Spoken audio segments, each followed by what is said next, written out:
Olá, seja muito bem-vindo à primeira edição do programa Economia Agrícola. Nessa primeira edição temos a honra de receber o pesquisador científico do Instituto de Economia Agrícola, José Sidney Gonçalves. Sidney, seja muito bem-vindo. Agradeço. É uma honra muito grande ter você aqui como nosso primeiro entrevistado.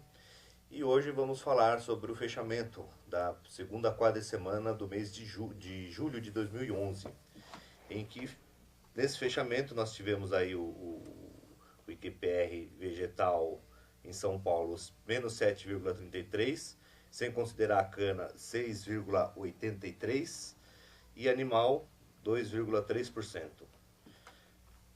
O produto com maior queda foi o tomate, né, 31,94%, e a maior alta foi da banana nanica, de 1,5%. E animal, a carne bovina fechou em alta de 1,26% e a carne de frango negativa em 6,56%. Sidney, o que você pode dizer para a gente sobre o fechamento dessa quadra semana, esses produtos que caíram em baixa? Na verdade é o seguinte, a primeira coisa que a gente tem que avaliar quando se olha o componente dos preços agropecuários é o impacto inflacionário deles.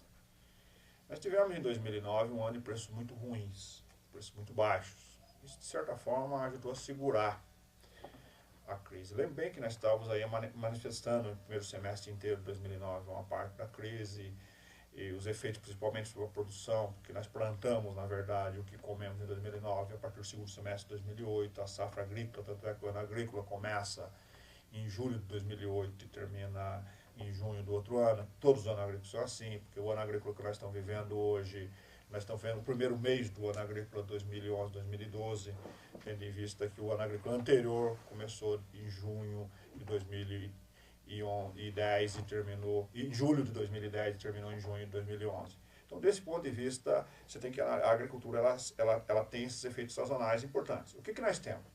Temos 2009 com preços baixos, 2010 os preços muito maiores, e 2011 vem no meio dos dois, na média geral. Então nós temos que separar dois tipos de produtos. Primeiro, os produtos que a gente considera estratégicos desses preços agropecuários, da renda agropecuária. Preço é para isso, preço agropecuário é um conjunto. Preço agropecuário não é só comida. Preço agropecuário, por exemplo, é açúcar, que tem a ver com a cana, tem o vestuário, o algodão. Aí a gente entra naquela discussão da agroindústria paulista, né? Exatamente. E a grande questão que tem é a seguinte: qual é a grande questão? Esses preços, nós temos os preços das commodities, que tem preços internacionais muito elevados. De certa forma, o câmbio tem segurado os preços internos. Temos o outro conjunto de preços, que são os preços que a gente chama das saladas e sobremesas, que são as frutas e olerícolas. Onde está o tomate? O tomate, dias atrás, algumas 4 semanas atrás, nós estaríamos discutindo aqui por que o preço estava muito alto. Exato. Esses produtos perecíveis, em situações de instabilidade climática, eles costumam ser muito voláteis. Então você tem uma gangorra de preço, às vezes muito altos, às vezes muito baixos. Então o tomate, basicamente, nós estamos num ciclo, como você viu aqui, ele teve um aumento expressivo. Exato. Esse aumento expressivo deriva basicamente do quê? Então, o efeito sazonal da perda. Se você pegar aqui, na mesma linha aqui, você tem que laranja de mesa. Tá? O que a laranja de mesa tem? A laranja de mesa tinha preços bons de 2010, o preço do suco internacional está recuando e ela se aproxima, tanto é que ela é praticamente igual em valor ao preço da laranja da indústria. Se você pegar as duas, uma está 12,34 a caixa, outra está 12,37. O que mostra isso? Mostra a diferença do componente da agroindústria em relação ao chamado mercado livre. A agroindústria faz contratos e os preços são mais estáveis, tanto é que a nossa laranja para a indústria caiu bastante, caiu 9,23, mas ela tende a ser mais estável. Agora, a laranja para a indústria, a laranja de mesa, a indústria deixou de entrar no mercado spot, porque reduziu a demanda internacional. E desse ponto de vista, nós temos uma queda livre dos preços da laranja de mesa. E é assim que se movem os preços. Então, nós temos hoje uma situação das últimas 3 ou 4 semanas, onde os preços agropecuários caem numa proporção expressiva de 4% ao mês. O que vai ocorrer isso no futuro? Normalmente, séries contínuas de quedas de preços se revertem lá na frente, dado porque isso forma, esses preços menores, forma a expectativa do plantio, não? E pronto, isso se dá, na verdade, a partir de agosto, setembro. Isso, para muitos produtos, pode se reverter em queda de produto lá na frente. Se nós vamos ter menos oferta de produtos, os preços vão ser mais altos lá na frente. Então, tomar um pouco cuidado com quem é que está ganhando nesse processo. E outra coisa, São Paulo importa produtos de outros estados. São Paulo processa produtos de outros estados. Então, que é mais ou menos aquilo que a gente estava conversando outro dia, que era a diferença da agricultura brasileira para a agricultura paulista, né? Exatamente. A gente entra naquele quesito, né? O Brasil, ela exporta matéria-prima, né? Das commodities, e já São Paulo tem uma agroindústria formada, né? No processo dos alimentos. São Paulo é agroindústria exportador. 82% das exportações paulistas são produtos processados. No Brasil, os produtos básicos respondem das outras unidades da federação, quase 60% das exportações. E São Paulo, inclusive interessante isso, São Paulo, a exportação das empresas paulistas é 20% maior do que a produção paulista exportada. Significa que nós também processamos e exportamos produtos de outros estados. O que mostra esse quadro? Que a dinâmica da economia paulista é distinta da dinâmica da economia do resto do Brasil, no caso da agropecuária. Mas São Paulo é o grande mercado de consumo, porque todos os produtos têm afluxo para cá. Você pode falar, algodão, tem pouca produção de algodão aqui? Tem, mas tem uma grande indústria têxtil e um grande mercado de consumo. Então, soja tem uma produção pequena aqui em relação ao Brasil Central, ao Paraná, Rio Grande do Sul, mesmo Cerrado, sim. Mas aqui nós temos uma grande indústria, principalmente os derivados de soja. Então, os fluxos vão por aqui. Nós temos a carne bovina, por exemplo. Tá certo? Com certeza, hoje a carne verde, a carne fresca vem lá, principalmente de Mato Grosso, dos estados boiadeiros do Brasil Central. Mas há de se entender que essa exportação se dá pelo Porto de Santos, e os frigoríficos paulistas têm participação importante nesse processo, mesmo porque são filiais desses frigoríficos que estão lá nessa fronteira.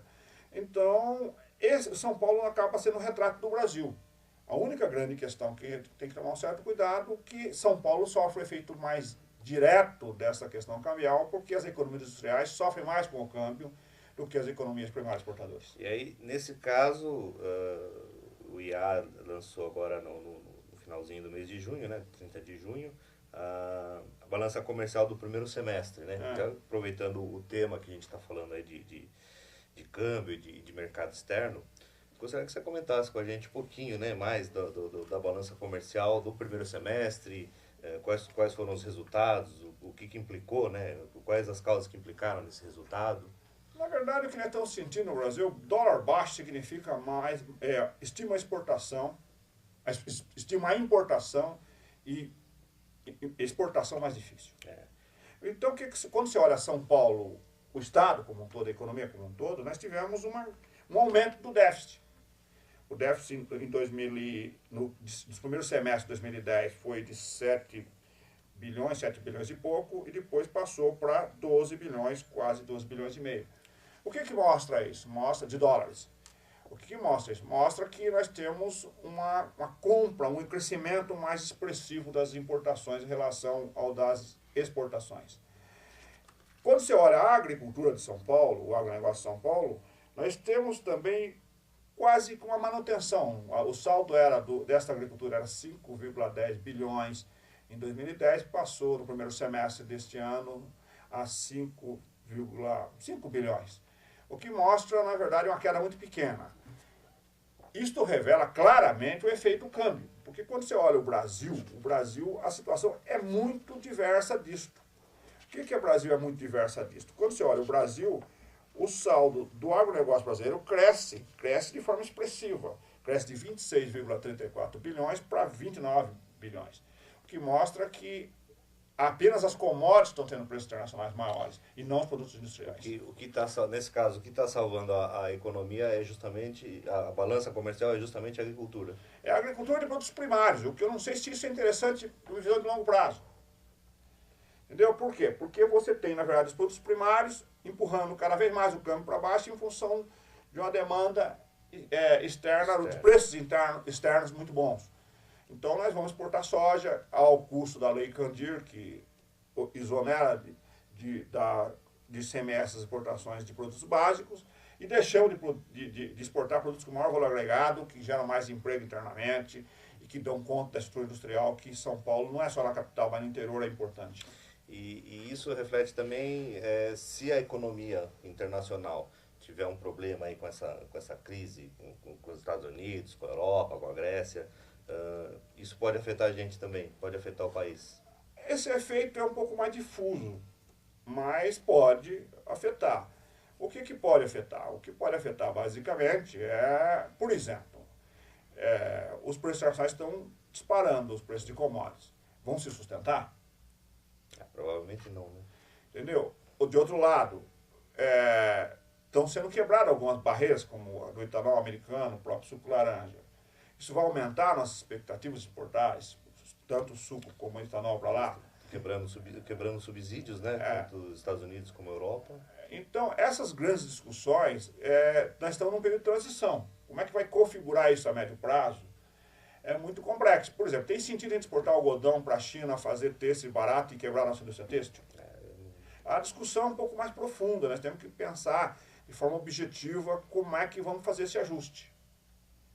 Então, por isso que temos instituições como o Instituto de Economia Agrícola para estudar a dinâmica desse setor. Não é um negócio simplista, que a solução se dá simplesmente, o pessoal costuma falar na chamada lei da oferta e da demanda, que eu ainda não descobri qual parlamento que instituiu, porque em muitos casos ela foi revogada. Caso típico, o caso do açúcar e do álcool. Exato. Nós tivemos os índices da 4 semanas de fevereiro, março, abril, tivemos altas significativas do preço da cana-de-açúcar, muito mais por questão de um reposicionamento, de um ajuste do preço da matéria-prima, do que propriamente de um efeito no mercado da ponta de álcool combustível consistente. E o que está precificando esse reposicionamento? Exatamente o fato que este ano, talvez o ano que vem, teremos ainda uma oferta de álcool combustível menor do que a demanda. Portanto, os preços que já, inclusive em alguns casos, já começaram a disparar em plena safra, devem, inclusive, ser mais salgados na entre-safra. O etanol é um caso típico, né? Exatamente, o etanol cresceu em plena entre-safra. Em plena entre-safra, e a tendência de produção, de acordo com a própria única, é cair, né? A capacidade de produção está dada. E o que ocorreu é o seguinte: quando você tem preços internacionais de açúcar, que é o principal produto desse complexo, o álcool é o primo pobre desse processo. Nós somos exploradores de açúcar. E com a nossa participação no mercado de açúcar, já que nós ocupamos o espaço da Índia em função que era exportadora de açúcar, mas que, por quebra de safra, virou importadora, nós ocupamos esse espaço. E então nós ocupamos o mercado de açúcar, se moeu mais cana para fazer açúcar do que fazer álcool. Mais do que isto, nós tivemos um certo refluxo do investimento no complexo sucroalcooleiro nos últimos 2 anos, e isso nós temos menos indústria para entrar em operação.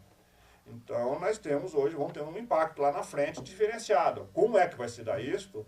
Vai depender do ajuste, porque hoje o consumidor pode consumir gasolina, e a Petrobras tem mantido a gasolina em preços razoáveis. O que significa que se a Petrobras não tem repassado para o preço da gasolina internamente todos os reajustes internacionais do preço do petróleo. E Sidney, um outro item aí, jogando mais lenha na fogueira, a taxa de juros do Copom agora fechou hoje, quinta-feira, 21 de julho, fechou em 12,5%. O que isso pode significar também aí para um curto médio prazo? Na verdade é o seguinte, nós temos que ver 2 situações. O plano de safra colocou muito dinheiro para a próxima safra, mas com um grande problema.